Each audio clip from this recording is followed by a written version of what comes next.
nama 5 terdakwa korporasi yang tergabung dalam Wilmar Group. Kelima terdakwa tersebut adalah yang pertama PT Multimas Nabati Asahan, 2 PT Multi Nabati Sulawesi, 3 PT Sinar Alam Permai,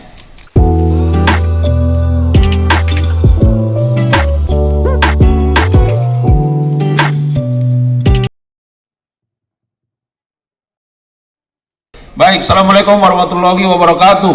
Waalaikumsalam warahmatullahi. Selamat siang, salam sejahtera untuk kita sekalian. Salam, Om Swastiastu, Namo Buddhaya, salam kebajikan, salam bahagia, salam sehat dan rahayu buat kita semua. Yang tentu sama-sama kita hormati hadir pada kesempatan yang baik ini Pak Direktur Penyidikan, Pak Direktur Penuntutan, Pak Direktur UHEKSI, Upaya Hukum dan Eksaminasi, Pak Kasubdit Penuntutan, Pak Kasubdit Penyidikan, Pak Kasubdit Humetmas, dan dari Kejari Jakarta Pusat, serta rekan-rekan media yang sangat-sangat kami hormati. Tentu yang pertama kita patut memanjatkan puji syukur kepada Sang Ilahi karena kita masih diberi nikmat sehat sehingga kita dapat melaksanakan preskon ya pada kesempatan yang baik ini. Dan terima kasih untuk rekan-rekan media yang telah bersedia hadir sesuai dengan undangan kami dalam kegiatan kita pada siang hari ini. Bapak Ibu sekalian dan rekan-rekan media, dapat kami sampaikan sebagai pengantar, nanti ada 2 hal penting yang kegiatan kita pada siang hari ini, masing-masing Pak Direktur Penuntutan dan Pak Direktur Penyidikan akan menyampaikannya nanti. Yang pertama, bahwa untuk kesekian kali kita melakukan rilis ya, press conference terkait dengan penyitaan uang ya dalam jumlah yang sangat besar, dan barangkali hari ini merupakan preskon terhadap penyitaan uang dalam sejarahnya ini yang paling besar ya. Nanti akan disampaikan secara substansi oleh Pak Direktur Penuntutan. Rekan-rekan sekalian, bahwa rilis kita sampaikan terkait dengan penanganan perkara tindak pidana korupsi dalam pemberian fasilitas ekspor CPO dan turunannya pada industri kelapa sawit tahun 2022. Yang patut kita garis bawahi bahwa tentu ini merupakan upaya dari Kejaksaan Agung melalui jajaran Jampitsus, di mana uang yang ada di hadapan kita merupakan bentuk pengembalian kerugian keuangan negara yang dilakukan dalam tahap penuntutan ya. Oleh karenanya, karena perkara ini belum berkekuatan hukum tetap, maka kami melakukan penyitaan terhadap uang yang dikembalikan dimaksud. Dan pada kesempatan ini tentu kami memaknai bahwa ini bentuk kesadaran yang diberikan oleh korporasi dan bentuk kerjasama, karena ada kesadaran untuk pengembalian kerugian keuangan negara itu. Dan tentu kami juga mengapresiasi dan menghormati serta menghargai atas apa yang menjadi sikap dari korporasi dimaksud.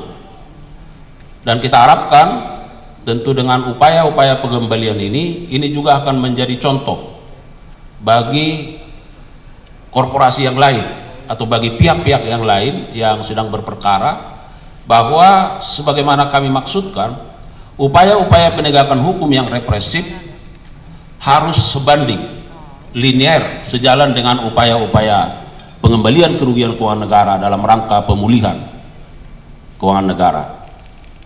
Oleh karenanya, apa yang kita lihat pada siang hari ini merupakan bagian yang sangat integral untuk itu.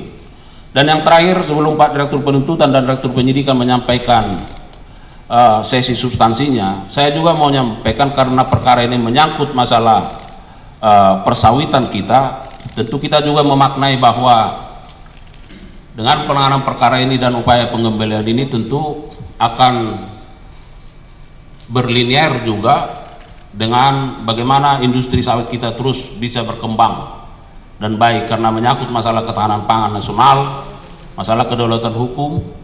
Oleh karenanya kita akan terus mendorong bagaimana perbaikan tata kelola terhadap industri-industri persawitan yang sekarang sedang berjalan, apa yang sudah menjadi atensi pemerintah terkait hal ini, saya kira kita semua patut memberi dukungan. Siapa saja patut memberi dukungan dalam rangka bagaimana keberlangsungan terkait dengan rantai pangan yang terus harus diwujudkan untuk mewujudkan kesejahteraan rakyat. Saya kira itu yang menjadi stresi yang bisa kami sampaikan. Terima kasih kepada rekan-rekan media, dan saat ini kami persilakan kepada Pak Direktur Penuntutan untuk menyampaikan rilis substansinya. Kami silakan.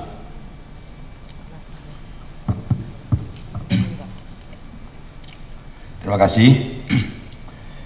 Bismillahirrahmanirrahim. Assalamualaikum warahmatullahi wabarakatuh. Selamat siang dan salam sejahtera untuk kita semua. Salam, Om Swastiastu, Nama Budaya, Salam Kebajikan. Yang saya hormati Pak Kapus Penkum serta jajarannya, Pak Direktur Penyidikan, Pak Direktur Upaya Hukum Luar Biasa, Eksekusi dan Eksaminasi, rekan-rekan para awak media. Jadi pada siang hari ini ada beberapa hal yang ingin kita sampaikan. Yang pertama saya sendiri, nanti yang kedua Pak Direktur Penyidikan. Kemudian yang akan kami sampaikan perkembangan penanganan perkara tindak pidana korupsi, pemberian fasilitas ekspor CPO dan turunannya pada industri kelapa sawit tahun 2022 atas nama 5 terdakwa korporasi yang tergabung dalam Wilmar Group. Kelima terdakwa tersebut adalah yang pertama PT Multimas Nabati Asahan, 2 PT Multi Nabati Sulawesi, 3 PT Sinar Alam Permai, 4 PT Wilmar Bioenergi Indonesia, dan 5 adalah PT Wilmar Nabati Indonesia. Para terdakwa korporasi tersebut masing-masing didakwa melanggar pasal 2 ayat 1 dan pasal 3 Yunto pasal 18 Undang-Undang Nomor 31 Tahun 1999 tentang pemberantasan tindak pidana korupsi, sebagaimana telah diubah dengan Undang-Undang Nomor 20 Tahun 2021 tentang perubahan atas Undang-Undang Nomor 31 Tahun 1999 tentang pemberantasan tindak pidana korupsi, Yunto pasal 55 ayat 1 ke 1 KUHP.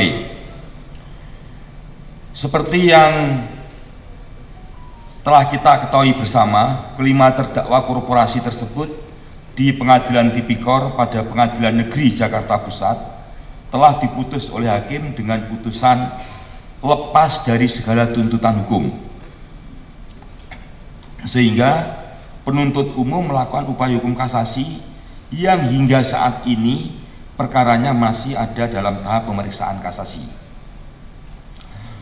Bahwa berdasarkan penghitungan hasil audit oleh Badan Pengawasan Keuangan dan Pembangunan dan laporan kajian analisis keuntungan ilegal dan kerugian perekonomian negara dari Fakultas Ekonomi dan Bisnis UGM, terdapat kerugian negara dalam 3 bentuk: kerugian keuangan negara, illegal gain, dan kerugian perekonomian negara, seluruhnya sebesar 11 triliun 880 miliar 351 juta 802.619 rupiah.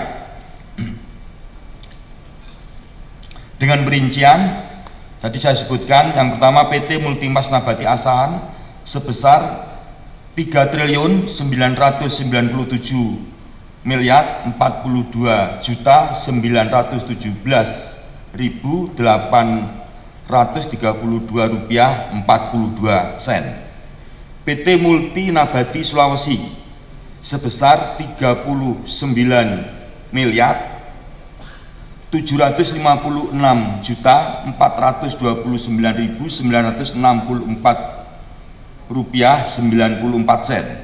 Kemudian yang ketiga PT Sinar Alam Permai sebesar 483 miliar 961 juta Rp45.417,33. Yang keempat, PT Wilmar Bioenergi Indonesia sebesar Rp50.338.077,64. Dan yang kelima, Wilmar Nabati Indonesia sebesar Rp7.238.326.78.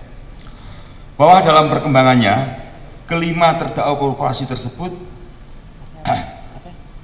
beberapa saat yang lalu mengembalikan sejumlah uang kerugian negara yang ditimbulkan, total seluruhnya seperti kerugian yang telah terjadi yaitu Rp11.381.352.619. Uang tersebut sekarang kami simpan di rekening penampungan lain di RPL Jaksa Agung Muda Tindak Pidana Khusus pada Bank Mandiri. Bahwa selanjutnya terhadap jumlah uang yang telah dikembalikan tersebut, penuntut umum telah melakukan penyitaan berdasarkan penetapan izin penyitaan dari Ketua Pengadilan Negeri Jakarta Pusat nomor 40-PIT/TPK/2025 PN Jakarta Pusat.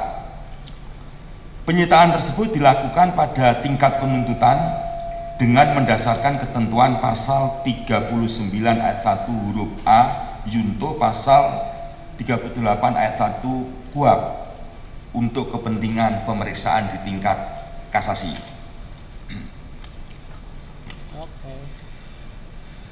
Selanjutnya, setelah dilakukan penyitaan, kami mengajukan tambahan memori kasasi yang sebelumnya sudah kita ajukan, yaitu memasukkan uang yang telah kami sita tersebut menjadi bagian yang tidak terpisahkan dari memori kasasi, sehingga keberadaannya dapat dipertimbangkan oleh Hakim Agung yang memeriksa kasasi, khususnya terkait uang tersebut, supaya dikompensasikan untuk membayar seluruh kerugian negara yang ditimbulkan akibat perbuatan korupsi yang dilakukan oleh para terdakwa korporasi. Para rekan media, yang kita lihat sekarang ini di sekeliling kita ini ada uang, ini total semuanya nilainya 2 triliun. Uang ini merupakan bagian dari uang yang tadi kita sebutkan 11 triliun 881.802.619 rupiah. Jadi kenapa tidak kita rilis secara bersama senilai jumlah tersebut? Ini karena faktor tempat dan faktor keamanan tentunya, sehingga kami berpikir jumlah ini cukup untuk mewakili jumlah kerugian negara yang timbul akibat perbuatan para terdakwa korporasi yang tergabung dalam Wilmar Group. Demikian rilis kami siang ini. Waktu dan tempat saya kembalikan pada Pak Kapus Penkum. Ya baik, terima kasih untuk Pak Direktur Penuntutan. Jadi harapan kami rekan-rekan media mungkin bisa lebih lama mengamati dulu uang-uang yang sebanyak ini ya. Kemudian kami persilakan kepada Pak Direktur Penyidikan untuk menyampaikan substansi lainnya. Silakan. Assalamualaikum warahmatullahi wabarakatuh. Yang saya hormati Bapak Kapus Penkum beserta jajaran yang hadir siang ini. Kemudian Pak Direktur UHLB dan EE, Pak Direktur Penuntutan yang tadi sudah menyampaikan beberapa hal kepada teman-teman media, dan yang terakhir yang sangat saya hormati teman-teman media yang siang ini hadir untuk meliput kegiatan yang secara rutin atau berkala dilakukan oleh Pak Kapus Penkum di Kejaksaan Agung Republik Indonesia. Pada siang ini saya ingin menyampaikan perkembangan penyidikan terkait dengan suap yaitu setelah perkara korupsi pemberian fasilitas ekspor CPO dan turunannya pada industri kelapa sawit tahun 2022 dinyatakan onsela, di mana perkara ini adalah yang pertama terkait dengan suap dengan tersangka sebanyak 9 orang. Kemudian kami kembangkan ada pasal 21, yaitu menghalangi penyidikan dan penuntutan. Tersangkanya ada 4 orang, dan yang ketiga kami kembangkan lagi untuk tindak pidana pencucian uang dengan tersangka 3 orang. Terkait dengan pasal 21 dengan tersangka sejumlah 4 orang, yang salah satu diantaranya adalah atas nama Marcella Santoso, di mana yang bersangkutan memberikan penjelasan secara sukarela bahwa dirinya pernah terlibat dalam pembuatan beberapa konten negatif dengan pihak ketiga, yaitu dengan tersangka Tian Baktiar selaku Direktur JEK TV dan dengan M. Adian Muzaki yang menggerakkan 150 buzzer. Tujuan daripada menggerakkan buzzer dan Direktur JEK TV adalah untuk mempengaruhi, untuk menggoring opini publik bahwa tujuan pokok mereka adalah untuk menggagalkan penuntutan dan penyidikan. Di samping memang ada beberapa alat bukti yang telah dihilangkan untuk menghalang-halangi penyidikan, termasuk melakukan penyerangan secara pribadi terhadap institusi kejaksaan, terhadap kinerja Kejaksaan Republik Indonesia, bahkan terhadap pimpinan kejaksaan, yang seolah-olah bahwa apa yang dilakukan oleh penyidik, yang dilakukan oleh pimpinan di kejaksaan adalah tidak benar, dan seolah-olah apa yang dilakukan itu adalah kriminalisasi terhadap yang bersangkutan. Untuk lebih jelasnya mungkin bisa diputar video Marcella Santoso biar teman-teman wartawan nanti menyaksikan apa yang sesungguhnya disampaikan oleh yang bersangkutan. Silakan. Selamat malam Bapak-bapak, saya Marcella Santoso. Terima kasih saya diberikan kesempatan untuk membuat video ini. Saya ingin menyampaikan dari hati saya yang paling dalam terkait dengan perkara pasal 21, kasus timah, kasus CPO, dan kasus gula, bahwa saya menyadari di dalam proses penanganan perkara ini terdapat postingan yang sebenarnya sama sekali tidak terkait dengan perkara yang ditangani, antara lain terkait dengan isu kehidupan pribadi Bapak Jaksa Agung, isu Pak Pajabitsus, isu Bapak Dirdik, dan bahkan terdapat juga isu pemerintahan Bapak Presiden Prabowo seperti petisi RUU TNI dan juga Indonesia Gelap.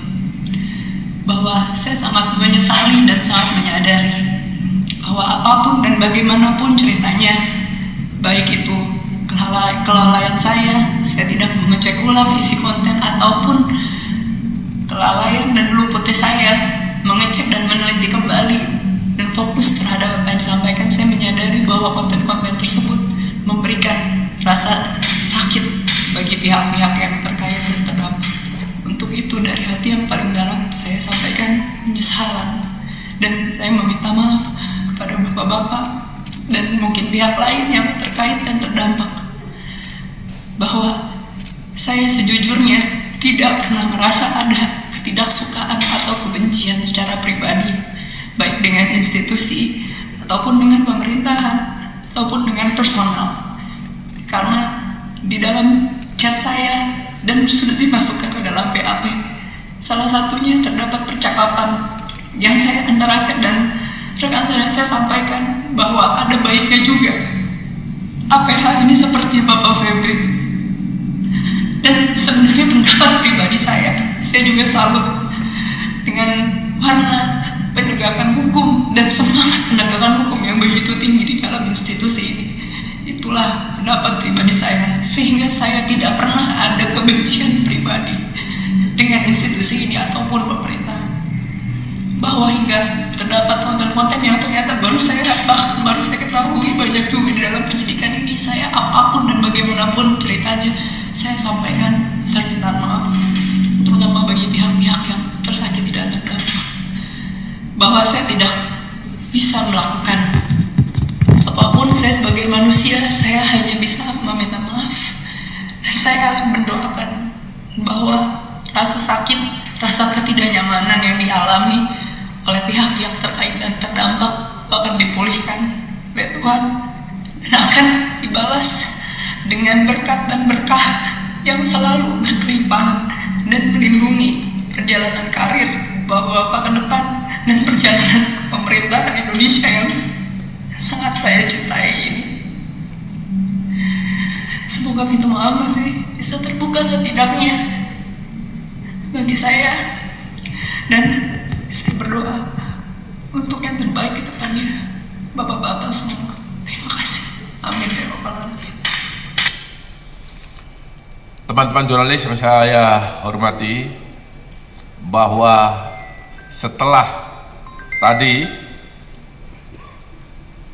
teman-teman menyaksikan semuanya menjadi terang benderang bahwa apa yang selama ini disampaikan terkait konten-konten negatif yang ditujukan kepada institusi Kejaksaan Agung Republik Indonesia, terhadap Jaksa Agung, terhadap Jampitsus, terhadap Direktur Penyidikan, bahkan terhadap institusi lain yang telah disebut tadi adalah tidak benar.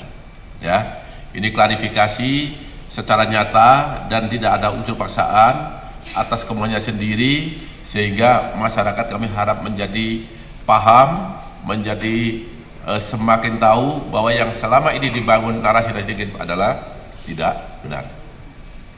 Saya rasa itu yang dapat saya sampaikan, dan saya akhiri. Wabillahi taufiq wal hidayah. Wassalamualaikum warahmatullahi wabarakatuh.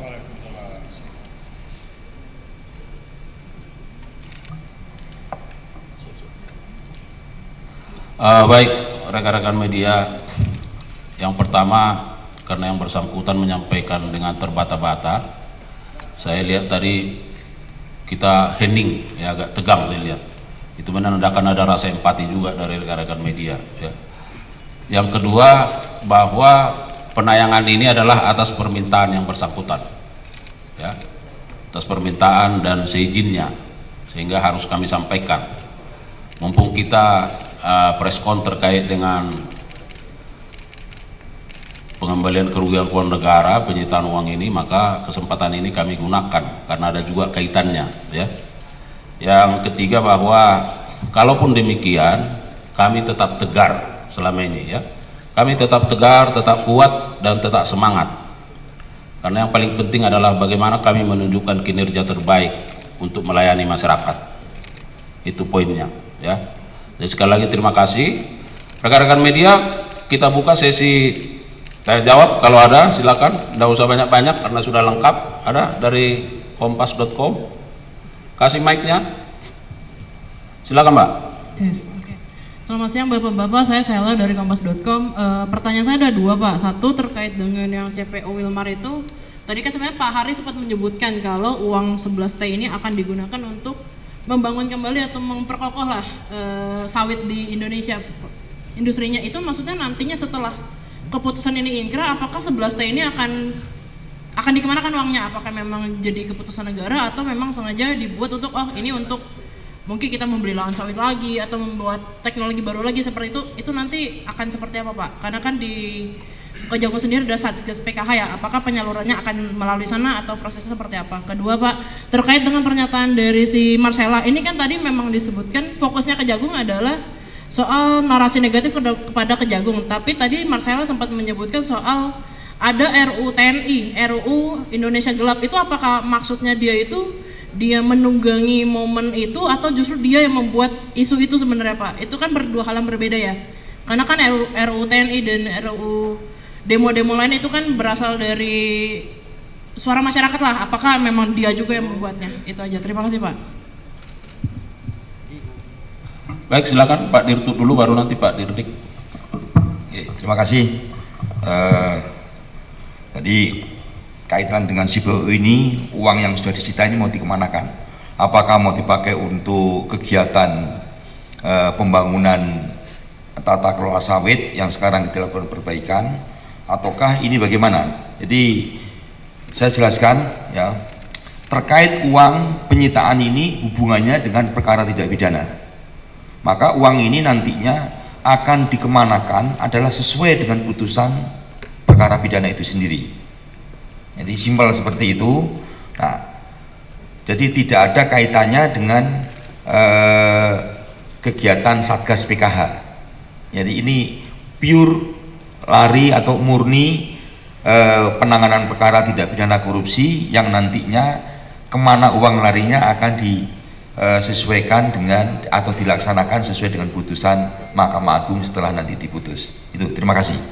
Ya, artinya bahwa saya sampaikan tadi perlu ada perbaikan tata kelola di industri persawitan kita, karena pengembalian kerugian keuangan negara ini menjadi salah satu contoh ya, bahwa ada sesuatu yang missing di situ karena ada masalah ya. Itu bahwa nanti terkait putusannya seperti apa tentu akan dilaksanakan oleh jaksa selaku eksekutor. Baik, silakan Pak Dir. Terima kasih, pertanyaan yang bagus ya. Bahwa apa yang dilakukan oleh Marcella Santoso, apa yang telah diakui oleh Marcella Santoso sebagaimana tayangan yang kami barusan tayangkan adalah atas permintaan yang bersangkutan. Ya, yang bersangkutan memberikan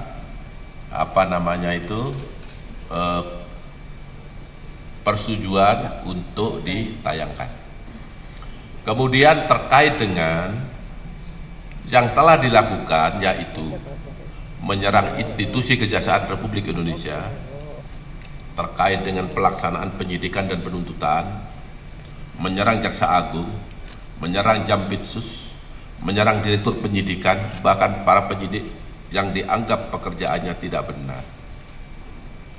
Ya, itu adalah dengan maksud dan tujuan untuk menggagalkan penyidikan dan penuntutan, dengan maksud dan tujuan untuk membuat opini publik, membuat opini kepada majelis hakim bahwa apa yang dilakukan oleh penyidik saat itu adalah tidak benar. Itu starting pointnya, dan itu telah kami temukan di dalam alat bukti BBE dan bukti yang lain. Fakta-fakta itu ada, sehingga oleh penyidik ditanyakan apa maksud dan tujuan saudara, dalam hal ini Marcella Santoso, membuat seperti itu. Dan ini terbukti juga dengan pengakuan para saksi yang saat ini sudah ditingkatkan statusnya menjadi penyidik, sebagai tersangka oleh penyidik. Siapa itu? Yaitu yang pertama tadi saya sebut ada Tian Baktia, Jack TV. Bagaimana perannya? Teman-teman sudah mengekspos semua, sudah pernah mendengar semua. Yang kedua adalah M. Adian Muzaki yang membawai buzzer 150 orang yang untuk membenarkan konten-konten itu. Teman-teman sudah ekspos semua itu. Itu semua diakui. Makanya dia dengan sukarela membuat pernyataan dan minta untuk ditayangkan.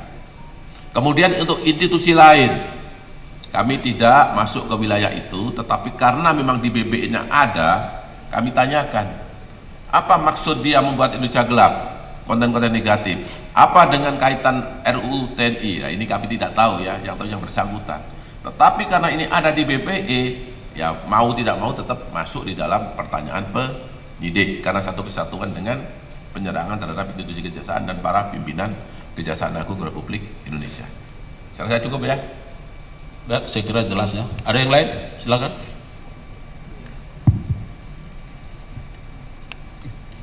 Selamat siang Pak. Siang. Saya Arya dari Harian Kompas. Mau tanya terkait dengan kasus yang ini untuk penyitaan uang ini. Kan terdakwa itu ada 3 korporasi Pak, ini kan baru Wilmar Group. Lantas bagaimana dengan grup yang lain yaitu Permata Hijau Group dan Musimas Group? Apakah mereka juga mengambil langkah serupa? Itu saja Pak, terima kasih. Baik, silakan Pak Dirtut. Oke, terima kasih Mas Arya. Jadi betul, saya perjelas juga. Perkara ini ada 3 grup yang total korporasinya sebenarnya adalah 17 korporasi. Untuk Wilmar ini ada 5 korporasi yang tadi sudah kita sampaikan. Terus kemudian untuk Permata Hijau itu ada 5 korporasi. Kemudian untuk Musimas Group ini ada 7 korporasi. Nah, saat ini yang telah mengembalikan kerugian keuangan negara akibat perbuatan korupsi yang dilakukan oleh kelima grup Wilmar telah utuh dikembalikan. Nah, untuk Permata Hijau dan Musimas Group kita berharap ke depan mereka juga melakukan pengembalian seperti yang dilakukan oleh Wilmar. Nah, nanti akan kita rilis juga seperti ini kalau ada pengembalian yang dilakukan oleh kedua grup tersebut. Terima kasih. Ya, saya kira jelas ya. Yang lain, satu lagi, cukup? Silakan, Mas. Terima kasih Pak Kapus, izin menambahkan tadi. Tadi kan udah disebut kayak Permata Hijau Group dan Musimas Group itu belum sama sekali atau sudah sebagian. Ini kan dari 11 triliun ini kan saya lihat bagian dari tuntutan uang pengganti oleh jaksa penuntut umum ya. Dan di dalam tuntutan sendiri ada juga Permata Hijau Group itu sekitar 937 miliar dan juga Musimas itu ada 4,8 triliun. Ini mereka sudah mengembalikan sebagian atau tidak sama sekali atau bagaimana? Itu yang pertama. Dan yang kedua itu soal pengembangan kasus suap perkara CPO korporasi gimana? Ini kan sejauh ini baru dari pihak legal Wilmar aja yang tersangka MCMS. Dan pengembangannya gimana? Ini kan ada 2 korporasi lain juga, Permata Hijau dan Musimas, dan juga ada dugaan mengarah suap ini ada atas perintah dari jajaran direksi atau komisaris. Apakah Kejaksaan sudah mendalami hal itu? Soalnya beberapa pihak seperti NAKI atau beberapa pengamat aktivis korupsi lainnya melihat kok yang pemberi suap donaturnya hanya sekelas legal aja. Itu aja saya kembalikan, terima kasih. Baik, yang pertama untuk Pak Dirtut, yang kedua nanti Pak Dirdik. Silakan. Oke, terima kasih ya. Tadi pertanyaan yang mungkin lebih ditajamkan lagi dari Mas Arya, apakah kedua grup selain Wilmar Group sekarang ini sudah mengembalikan? Mereka sedang berproses ya. Kita harapkan mereka akan mengembalikan secara utuh juga. Itu jawaban dari kami. Terima kasih. Silakan Pak Dirtut, Dirdik. Terima kasih.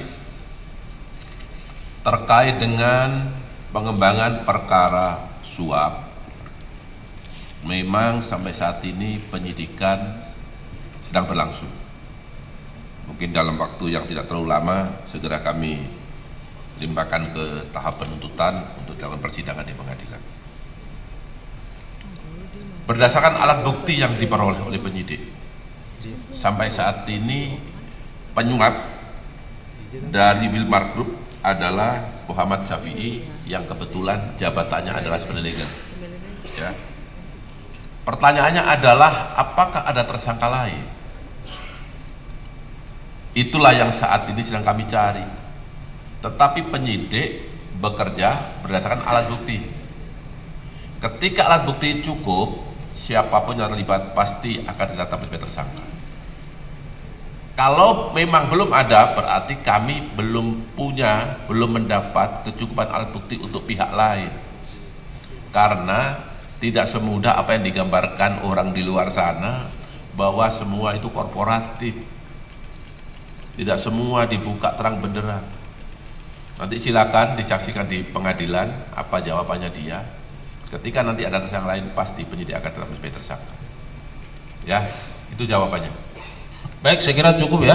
Sekali lagi terima kasih untuk Pak Dirtut, Pak Dirdik, Pak Direktur Weksi dan jajaran.